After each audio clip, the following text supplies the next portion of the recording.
This is the world history video for September the 10th, 2020. We are going to start on the Roman Empire. Now, the Roman Empire is going to take about twice as long as we did with the Greeks. We've got a couple of 4-day weeks in there. The Roman Empire is going to last twice as long as the Greek Empire, whereas the Greeks could only control most of the known world for about 10 years. The Romans are going to control most of the known world for almost 200. So we're going to have to put a lot of effort into our studies of the Roman Empire. So how exactly did Rome start? Well, the fable goes that two brothers, Romulus and Remus, were raised as infants by a she-wolf. Now, later in life, they argued, as brothers do, as to where they build their home. Romulus killed Remus and built his home on a city which he then called Rome. More realistically, history tells us that Rome was most like a colony of Greece. Now, this would be Rome the city. Certainly, its art and architecture reflects Greek and Etruscan colonization. Now, I'm going to show this video in class. However, I can't show it on the video that I'm making because I am uncertain if YouTube will not block the entire video. So this takes about 8 minutes. So keep that in mind when we look at the total amount of time spent on this. For our purposes, I think it will be easier to divide Roman history into two parts, from about 500 BC to 100 BC. This is when most scholars acknowledge that Rome was a republic. From 100 BC until about 300 AD, this is when Rome was ruled by a series of emperors, emperors who had complete and total control of the country. So let's take Rome and let's elect the leaders. Now, this is different from Greece. In Greece, everybody had a say. In Rome, we elected leaders who would then speak on our behalf in the Roman Senate. Now, the people who went to the Roman Senate were called patricians. A patrician is a wealthy landowner. Now, if I owned a small piece of land, could I be a patrician? No. No, I would have to own a large amount of land. I would have to be of noble birth, or at least pretend I was of noble birth. In the end, the patricians are going to become the Senate itself. They generally, once in, would never leave. The leader of Rome then were two men. They were called consuls. Now, the consuls were elected by the Roman Senate. Each leader would serve for a set term.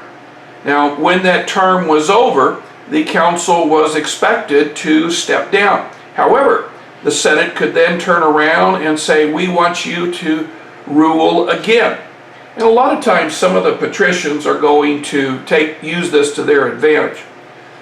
Small landowners were called Flavians. Now, Flavians were the people who made up the backbone of the Roman army. When Rome was a republic, Flavians were men who served in the army. They were the ones who went far and wide, and the hope was that by going far and wide, they would be able to gain more money, gain more land, gain more food, gain more prestige. The Roman army is one of the most powerful armies in Europe at this time. There was no equal to the Roman army. The Roman authority is going to stretch north throughout the Germanic tribes. It's going to stretch west into what is now Spain. It is going to stretch south into North Africa. It's going to stretch into the Holy Lands.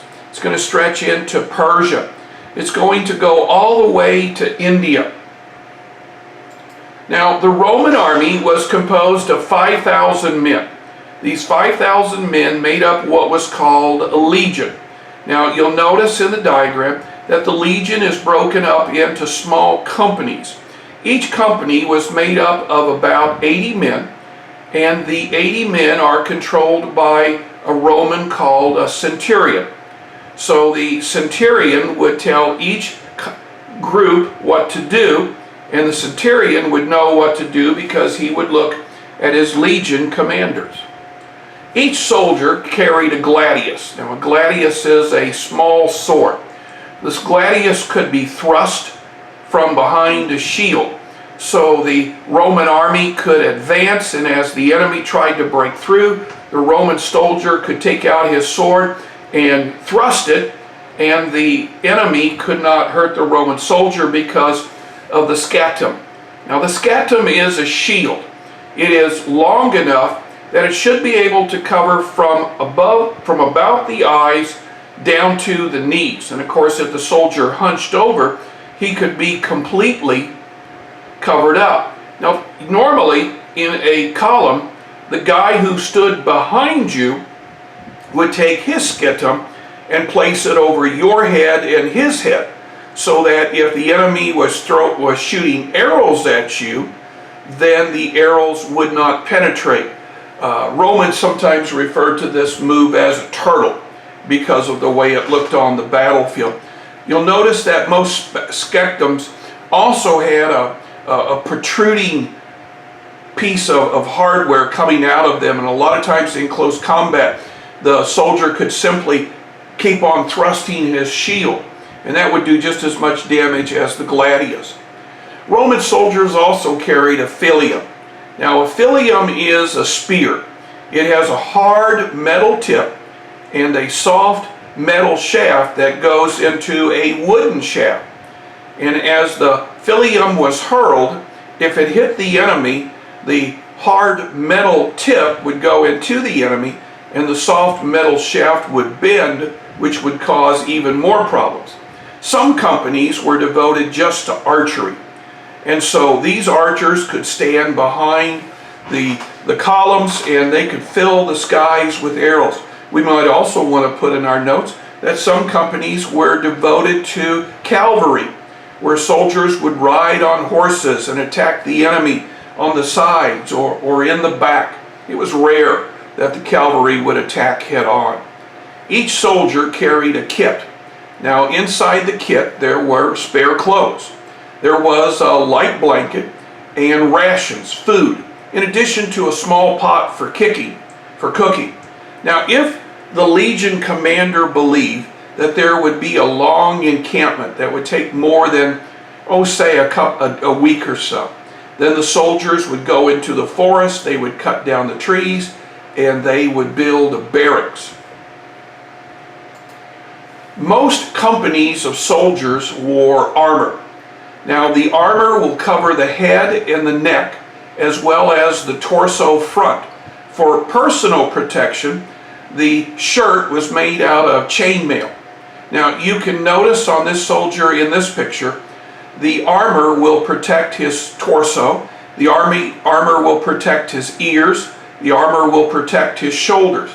Now, from this, the soldier could go out and attack the enemy, and the enemy would have a difficult time attacking him. Now, even if he had no protection for his head, the arrows would have a difficult time inflicting damage to him. Each of the companies would have a commander, as I've said, who is called a centurion. Now, the centurion might ride a horse.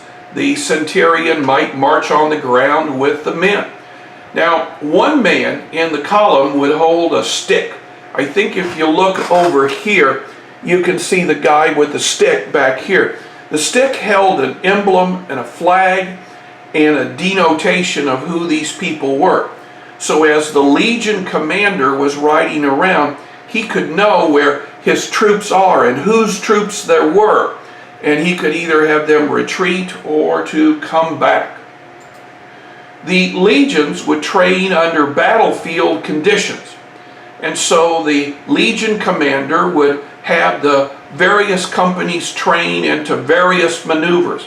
Maybe they would have the center sink back And as the enemy attacked the center, this would allow the sides to close in on the enemy side. Now you'll notice that of all the guys in this company, one guy has a lot of feathers on his head. That was the company commander. That was the centurion. Now, for the legion commanders, they too would be wearing these brightly colored flowy helmets, but they would also have white tunics. Now, a tunic is a cape that goes on your back, and all the soldiers had a tunic. A lot of times they could use the tunic to bandage up wounds. The white tunic generally talked about who was in command. Now, the Roman army preferred the siege. They would encircle their enemy and starve them out. Now, when the enemy surrendered, the leader of the enemy would be brought back to Rome. Now, because this enemy might be publicly executed to the amusement of the crowd. This enemy leader would have to walk in shame through the crowd so that people could see the importance of the army. Well, what about the army? Well, the enemy army would be asked to swear allegiance to Rome. If not, they would become enslaved. Now, this here is another video that talks about the tactics of the army.